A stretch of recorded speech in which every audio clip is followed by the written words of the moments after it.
And physical deterrents, and I'll ask Todd to talk about this here, but these are some of the things that are recommended to us through CPTED, the crime prevention through environmental design, and strategies for physical plant recommendations. Todd, would you like to talk about those, please? Yeah.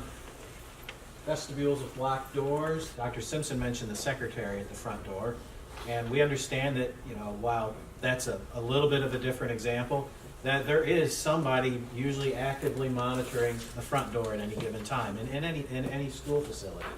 So, and they are obviously the first line of defense. They're the first person that anybody coming to that building would see, especially if they're coming there with ill intent.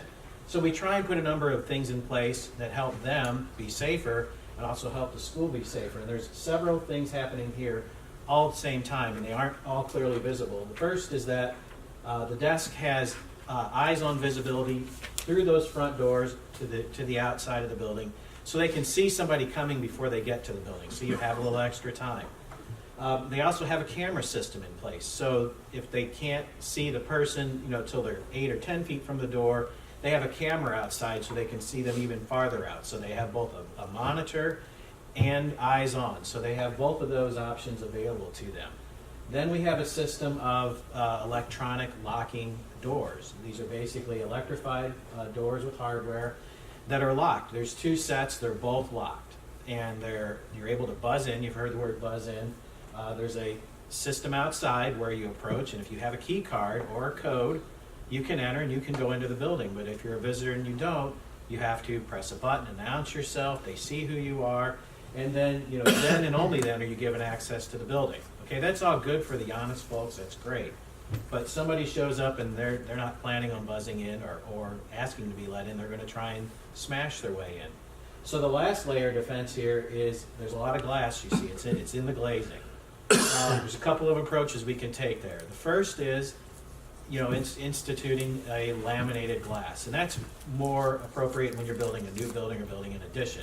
Obviously, it's difficult to go through an existing school, tear out all your glazing and put in laminated. But the good news is there's a second option there, and it's films. There's a lot of films on the market these days, and in fact, you can use both. You can use a laminated glass, and if you really want to up the ante, you can add a security film to the inside of that. Laminated glass is really great because if it's broken, it stays in place. And if you've ever seen a windshield smashed, they're hard to fight through. It takes some time to get through that plastic and all that. But you can eventually push through that. We can make the glass thicker, which does start to give you a limited ballistic resistance, but still there are limitations. You could go to full bullet resistant glass, obviously, like you see a lot of times in convenience stores and such. It's exceedingly expensive, it's exceedingly heavy, and you probably wouldn't be able to afford to institute it throughout a building. You maybe could do it in a limited application. The films are really a better option at this point. You can add an interior security film. They caulk the perimeter of that film, so once the glass is broken, it's still intact. The guy's wailing at it, they're pushing on it, they're pulling it, but they can't get it out of the they can't get it out of the door. So it's slowing them down. It's adding minutes of time for the first responders to get there. So you can do those together. And in fact, one thing that's starting to come out, the film companies are now starting to look at ballistic grade film. So in addition to security, they're adding a ballistic rating because, again, you can shoot through these. They don't stop a bullet, they stop somebody with a blunt instrument and a physical body from getting through. But we are slowly evolving into a level of film that will start to stop certain ballistics.